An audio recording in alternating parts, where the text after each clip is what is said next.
Hello, everybody, and welcome to Gold Rush Football Podcast on Gold Rush Football TV. My name is Olanrewaju Abodu, and I still remain your favorite podcaster.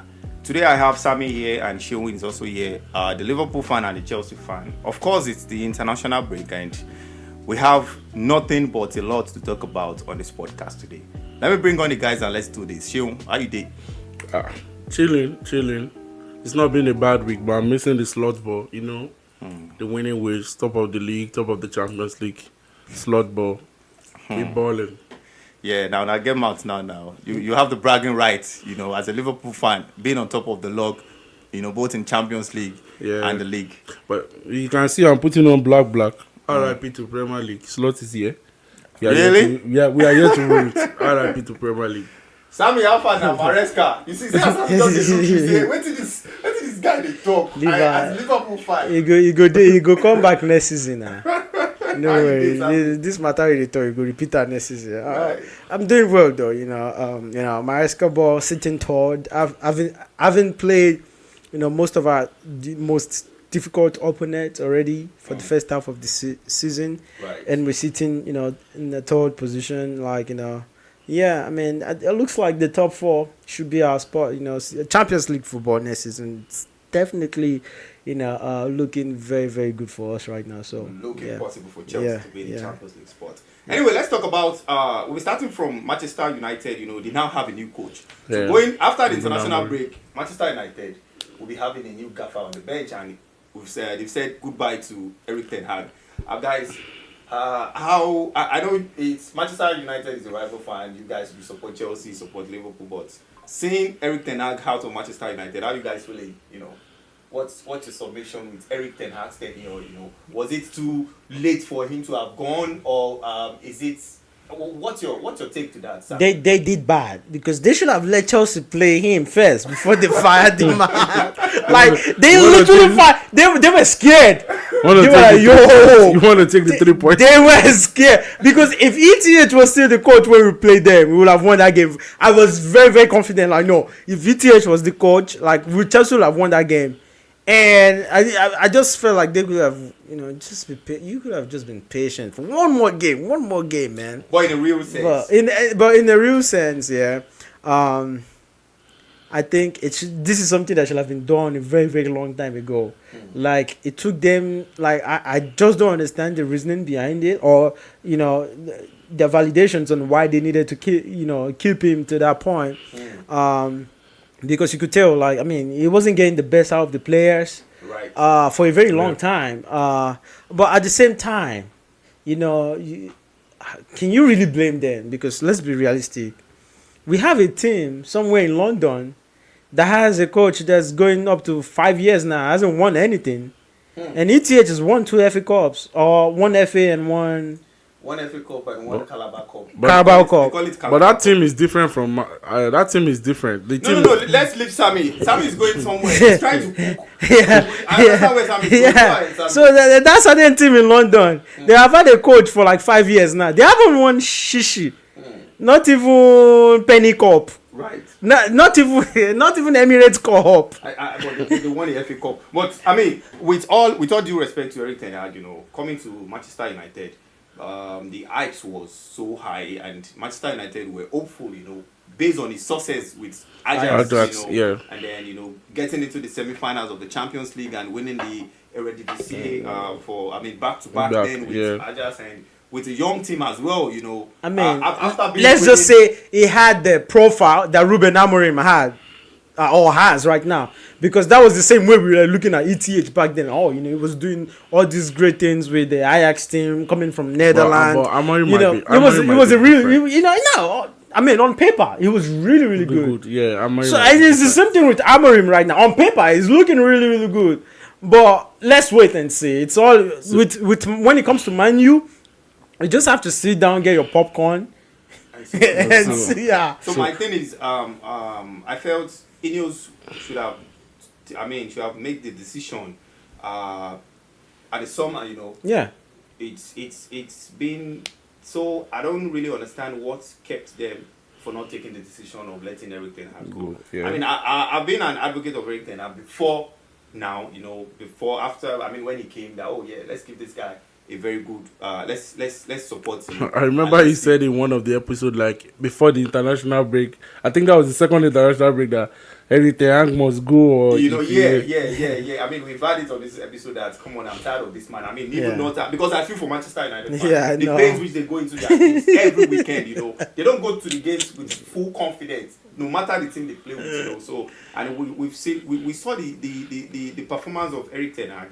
It's been woeful, but the only thing that caught the attention of the fans and a lot of Manchester United fans was the decision he took with Cristiano Ronaldo, and coming from when he won something, that's the Carabao Cup, So they were like, oh yeah, this man can take this decision. So we feel, come on, Eric Ten Hag should be doing better. But the game wasn't good. We can't even say this is a game plan for Manchester United. I mean, we can also say the injuries which he had, the teams had, is also something. But the decision which Eric Ten Hag have been making cost him a lot. And also, I don't think the players are ready to play for him.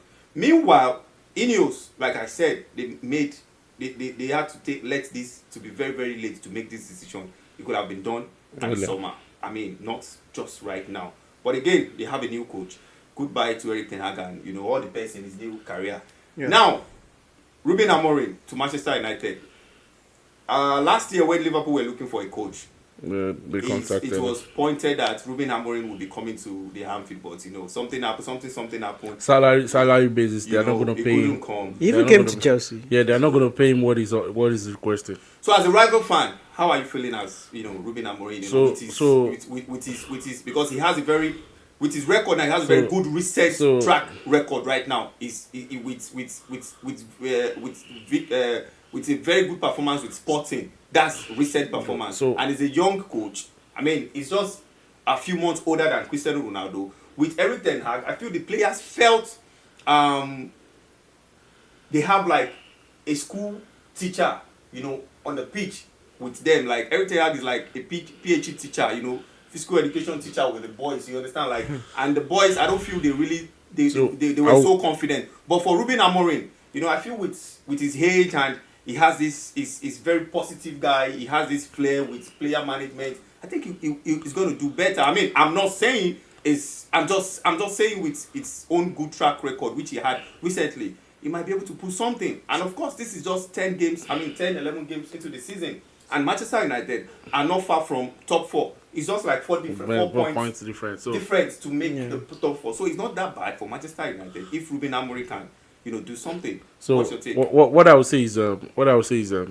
honestly, the Inos are not different from the Glazers. Let me start from there. Because on the decision on Eric Ten Hag, they gave Eric Ten Hag the decision of either he wins the FA Cup or he leaves the job. And they gave him that job back because of the FA Cup. And the most stupid mistake they did is they gave him money to invest on players back again. So he still went to buy a lot of players. And now there's going to be financial fair play. So now this Amorim, I think he will steady the ship. They might be in top 6 or top 7. But in next season, will Manchester United be able to buy the players he wanted? And what are they going to do to the players Ten Hag has bought? Because this guy has wasted a lot of money buying injury-prone players. And now, so I think Amorim is going to do okay, steady the ship. But now, is Amorim going to be able to compete? He will need to buy players. He will need to, like, Manchester United will need to invest more. And right now, there will be financial fair play coming. How are they going to bridge that gap? Or is it only if he's going to tweet something? For me, I think he will be he will be a good coach. But for me to now put him an excellent coach is, at least, Garnacho has been wasteful. Rashford has been wasteful also. If one or two of them can just be productive enough, then I can give him a star. Okay, this is what this coach is doing. This is what he has. This is identity. And what he's saying is he has an identity. And he wants to show the identity. So, from his identity, we shall know maybe he's going to steady the ship. But I feel he's going to do good. It's going to be okay. But right now, the recruitment coming maybe in January or next season is what I'm scared of for his behalf. Well, I think, I mean, going back to ETH and trying to follow the root cause and every from a personal view of mine, I think we can actually fault the manager Like, we can't put all the fault on the manager. I That's feel like true. the players have a huge part To play. to play, you know, in the success, you know, of the manager, Yeah. you know, at a club at a certain time in point. And my issue now with Amorim coming in is we have loads of this player. Like, for example, Rashford. Right. Very, Rashford very is poor. one of those players. Like, if Man U is to get back to where they need to be, he's one of He those needs to step players. up. Exactly, He he's needs one to of those step up. players that need to step up. But right now, he's not. It doesn't look like he has love for Man U at all. Yeah. Like, his reactions, his body reactions, you know, the way he carries himself, you know, it's just like it's speaking a lot. Like, there's a lot that he's trying to express, but people are not actually reading onto. They're not catching on to. So I think there's something actually, you know, like Ronaldo has said this, Mourinho has said it. A lot of former Man United says like a lot of things are actually happening behind the scenes. yeah, behind the scenes at Manchester United that I feel will impact Amorim's like, you know, Right. tenure. But like I said earlier, all we have to do is just get our popcorns and See what's watch. gonna happen. Yeah. But one thing again is that don't you guys think, you know, new manager coming in, the players are ready to, because you talk about Rashford, you talk about Garnacho. There'll be new manager bounce. Yeah, Anyways, so there'll this be is new what I'm manager trying bounce. to say. So when a new manager comes in, you know, Yeah. I feel players will always want to come to training early, you know, do their routine, stay. Yeah, I mean, but if you're not in form, How do you know, I the do confidence that you get when you're in form is different. Right. And when you look at players, I mean, look, for example, look at Garnacho. He scored a beautiful goal and he couldn't even celebrate. Right. Yeah. Yeah. Like, it tells a lot. Mentally, these players are not there. Yeah. Bruno Fernandes was asked about that, you know, that why wasn't Garnacho celebrating? He had to put Garnacho, slide him under the bus that, you know, Garnacho felt some part of the fans and the stadium don't have the love for him. So come on, why wouldn't you celebrate? Mentally, He this has been wasteful anyways before he scored that goal. He has been and that's my wasteful in that point. match. That's where I'm trying to go. been Mentally, these wasteful. players majority of these players are not there. Just a few of them have like players like Bruno Fernandes, Lisandro Martinez. You can tell these are street players. Like they don't, you know, their mental is always there regardless. Right. But when you have players like Garnacho, that the media, you know, form comes in, media plays in, and then you have another one in Rashford, you know, media plays in, form plays in, and it's like very, very far away from being an average player. Rashford doesn't even look like an average player right now. It doesn't even look like an average player. It looks like a semi. In fact, it doesn't even look like it looks like someone that plays a pickup game. For God's sake, like I don't see any impact that he has on majority of the games he's been playing. I feel like Diallo should be getting his chance. Someone else should be getting his chance. And then that's what I'm saying. Like, if you want to get the best out of that team, players like him, Rashford, players like Garnacho, players like Bruno Fernandes, they have to take charge. They have to take control. They have to show up. They have to turn up. They have to want to play, you know, with their hearts on their sleeves. So, you know, that's all it boils down to. But well, all the best to Manchester United and good luck to them. Let's see what's going to happen. You know, we can't wait for the league to be back. You know, it's still international break, so he has this window, this 2-week period to figure out how he's going to play and what's going to happen with the team. All the best to Manchester United and I think he has a very, very also congratulations, because online I saw some Manchester United fans going to church and saying thank God for letting Ten Hag go. Some are even doing giveaway that finally Ten Hag is gone, you know. So, but it is what it is. All the best to Ruben Amorim. I saw Ten Hag message for United fans, and I felt pain in his text. I felt pain in his text, but that's by the way. All right, guys, let's go to another Manchester club. You know, talking about Manchester City, guys. It's been 4 losses, you know, back to back for Pep Guardiola. It's an historic and one. Then first time in his coaching career. It's an historic one. Although the 4 losses are not from the same competition. One in the Carabao Cup, one in the Champions League, and 2 in the league. So when we just say 4 losses in a row, let's state it clear that it's not 4 losses in the league. Guardiola sexuals are showing themselves already. So, guys, with the way City are doing right now, Yeah. should we now start doubting them? Remember, this happened last last season, but it's not that worse. No, this didn't happen last season. What happened last season is different from this. Right. This is an historic moment right now. I think personally, I'm not scared for them yet. You know, I'm going to see their activity in the transfer market in January and then decide. Because Man City is that team that will turn up in January and then kill it for the rest of this season.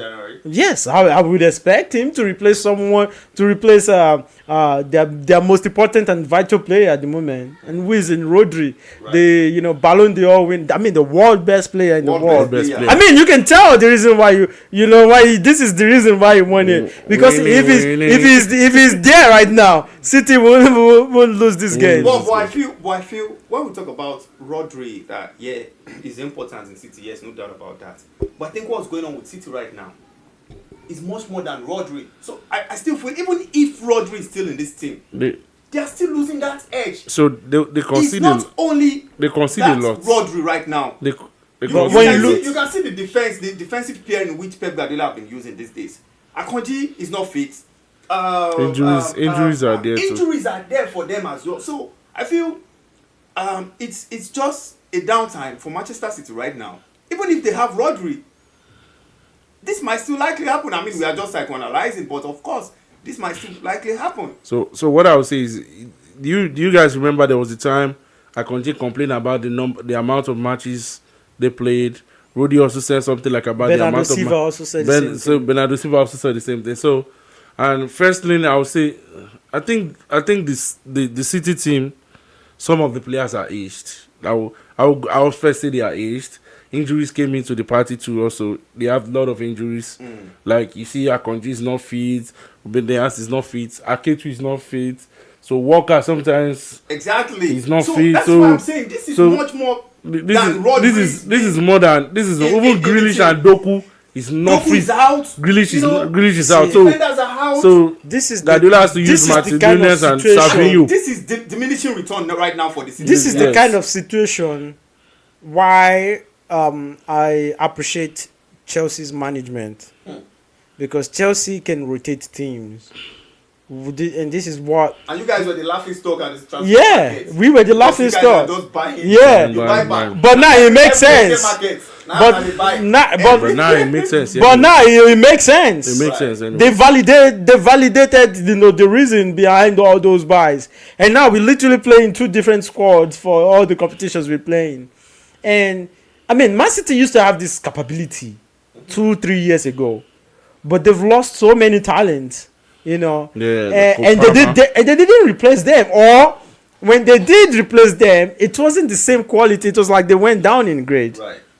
So, and that is where Guardiola failed, because when he downgraded, when he went down in grade, now that he's having issues, he doesn't have players that can fit right into that system, that have that same level, that same competence to get the work done, to get his job, what he wants done. Right. So that is lacking, and that is why I actually think he's going to go to the market in January. So, Sean, is it time for City to panic right now?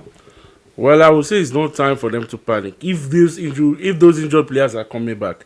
Because this same thing that happened to Guardiola happened to Jurgen Klopp, and he finished sixth. But do you think Guardiola is a loser? Do you think Guardiola is going to be happy finishing sixth? Jurgen Klopp was using Fabinho and then Destiny at 5 and 6. So I think this is the same thing happened to Man U under Erik ten Hag. So now it's happened to City. I don't think they should panic. I think Guardiola wants to. So what you're saying is they should be comfortable finishing sixth? No. I'm not saying they should be comfortable, but I think Guardiola want to see something coming forward in January. But something coming forward in January, Guardiola too. I don't know how to say this, but this guy is a manager that, regardless of what position he is, regardless of what the players are playing, his style is what he wants them to play. His style is what they want them to play. So even if he gets a player in January, how quickly will the player fit into the style? That's another thing to think of. So I think, honestly, City should start panicking.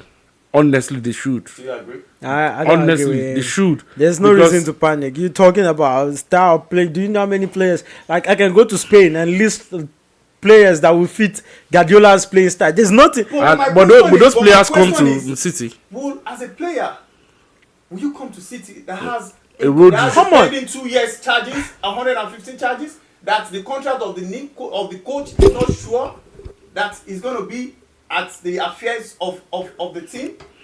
That, you know, I'm not sure of what is going to happen with me as a player. I don't know who my coach is going to be. And Guardiola has not signed an extension yet. And I don't know the fate of these 115 charges as well.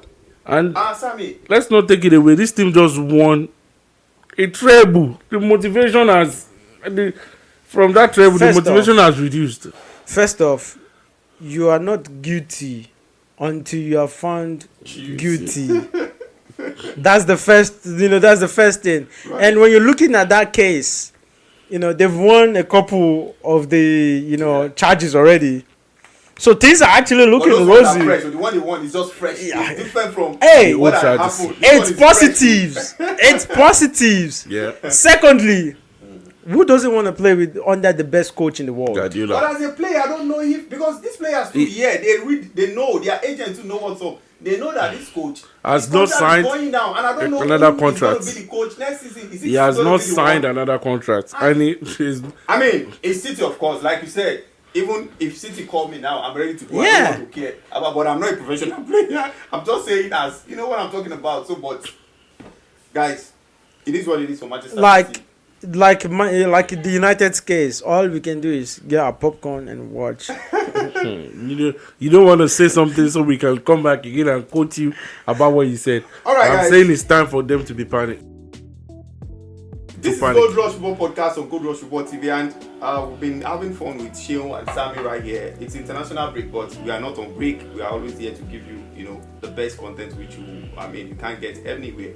We are not professionals. We're just here to catch crews and enjoy the game and see how we feel in our mind. Thanks for liking and thanks for sharing. And also, when you eat it, when you share it, when you like it, make sure you send to your friends. Yes. Don't be the one listening to this alone. And don't forget to hit the subscribe button.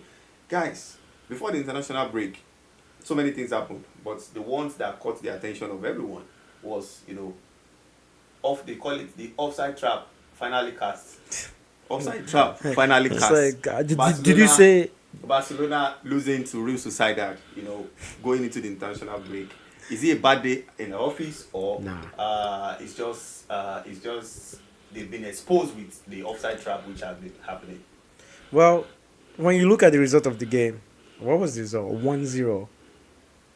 It's not like they lost for like one team in Madrid. Right. It's not like one of the worst performances of Barcelona. Yeah. I think they had no shot on target. Zero shot. I mean, this is what I've said this, this is what happens when you don't have Yamal on the pitch. This is the second time this has happened this season. The first time, no Yamal, we saw what happened. He came in the second half, he got his goal, and he ended up 2, right? So, when things are when things are actually bad, that's when good players are gonna create things, make things stick. And for Barca that day, they didn't have it. I know a lot of people like to say, Rafinha is having a great season. Rafinha is not that kind of player. This is a one-off season for him. I'm sorry to say. We will be here next season. We will see him next season. Barcelona fans are coming. Players have moments like this. Well, players have moments like this where they have a fluke season and they think they're on top of the world. He even scored, he won number 10 for Brazil and scored a decent free kick. I will give him props. Just like Jude last season, right? Yeah, I will give him props. He's doing great. I will give him his props. Like, he's doing well. He's doing fantastic. But the idea and the notion that people are beginning to have is like, Rafinha can carry Barcelona even without Lamine Yamal. Are you kidding me? Are you kidding me? This kid is doing it at 17. How old is Rafinha? Yep. So when you like that kind of creativity in the team, that kind of his mentality is different. The way he sees the game, it's totally entirely different from what the rest of the players are seeing on the pitch. So when you miss that, when you don't have that, first, your team is down. Because when one of your best player is down, like even from the dressing room, the team's like, oh. And then the other team also know he won't be playing because he's injured. You know, it's an injury. So now, yeah, they are motivated. Like they don't have their best player. Right. We can actually go toe to toe with these people, right. and challenge them in all areas because their means of escape is not here. So the Barcelona team is down. The other team is getting motivated. Right. These are things that as a player, that happens, and we've been in these situations, and we understand how that can play mentally yeah. and affect your game, honestly. And like I'm saying, this is nothing for for Barca to panic. Honestly, it's just a bad day. It's just a bad day in the office. It happens. Sure. It's just the second loss of the season. I think it's one of the bad days in the office. It's just like a game to wake the coach up. Like don't be carried away with these wins you've been having. You still need to do more. It's one of the games to remind the coach what are the things I still need to add extra. What are the things I still need to put more? And it's just one of those days in the office, like your game plan, everything will not work. No. It has happened to coaches, like it happened to Slot also. Just to remind him, Nottingham Forest reminded us. Yes, heads up. There's something. It's just like one of the bad days. It's a totally entire situation. What is the average age of your Liverpool team that lost to Nottingham Forest compared to the average age of Barcelona team? Well, these are kids, 16, 17-year-old kids, Pau Kupasi and co. This is a learning opportunity for them. Right. It's nothing to panic. Right. Yeah, it's nothing to panic. I just said it's just one of the bad days in the The coach just need to add more and add strategies to it. This, going into this season, and I've been saying this, I mean, the good thing is we see Barcelona playing beautiful football, before this loss, and everything has been gelling. But going into this season, I'm not one of those that believe Barcelona is going to, win anything this season, because a new coach and also with these kids, and they only make one major signing. Barcelona only signed Dani Olmo.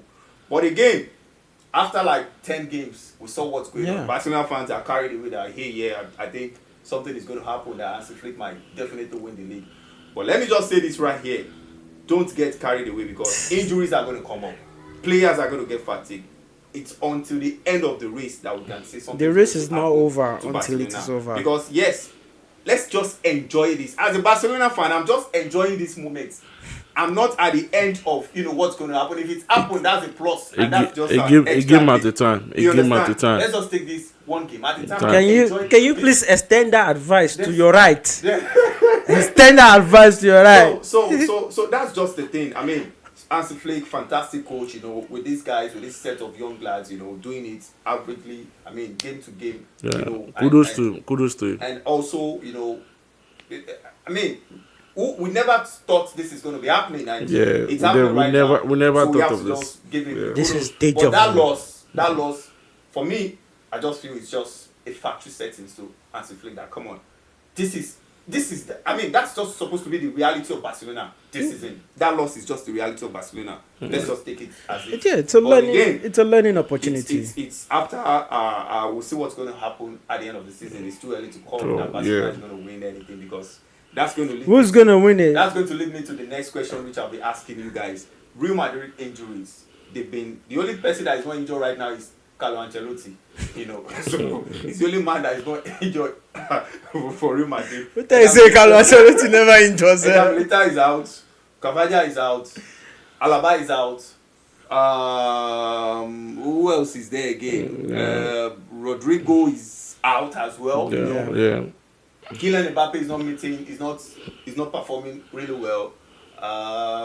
Vinny, cold, hot, back and forth. Willy. What do you guys think about their injury? You see, that is a team that needs to be panicked. Like they should be on red. They should be on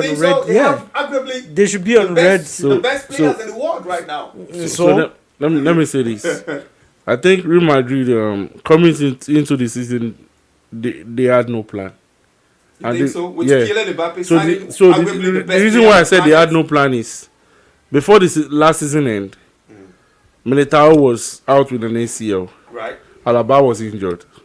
So they were only having Rudiger and sometimes Tchouaméni plays a centre-back position for them. Coming into this season, Militao is just coming back from an ACL. How do you expect a player coming back from an ACL to gel back to his former form. And like they didn't sign any defender, and they lost Nacho. They sold Nacho. And Nacho was the person who played at least 60% of Real Madrid's game last season, up to the final. Up to the final, it was Pierre Rudiger. So that's why I said they didn't have the plan coming into this season. I think they should have gotten an extra. They tried to get Lenny Royo. Who signed for Manchester United. That deal for Lenny Royo was, if you want to come, will you wait till you get a free transfer? We want a free transfer deal. That's what Madrid wanted. So do you think Real Madrid should be worried or they should be worried? They should be worried. I said it. They should be panicking. They should be worried. Really? Because they lose Cruz. But we're talking about Real Madrid, a man that a club that's. They should be worried. I mean, we see one of their champion of the Champions League. So one of the signings, of La Liga, their biggest signing at the moment is it's nowhere to be found. It's nowhere to be found. Don't you think that's a penalty merchant? Penalty merchant. Penalty merchant. All right, guys. This has been Gold Rush Football Podcast on Gold Rush Football TV, and thank you so much for coming, Sammy. Thank you so much for coming, Shion. Hope to see you next week when the league back. Enjoy the international break. See you guys. Bye. Bye. Bye to my Ghanaian brothers.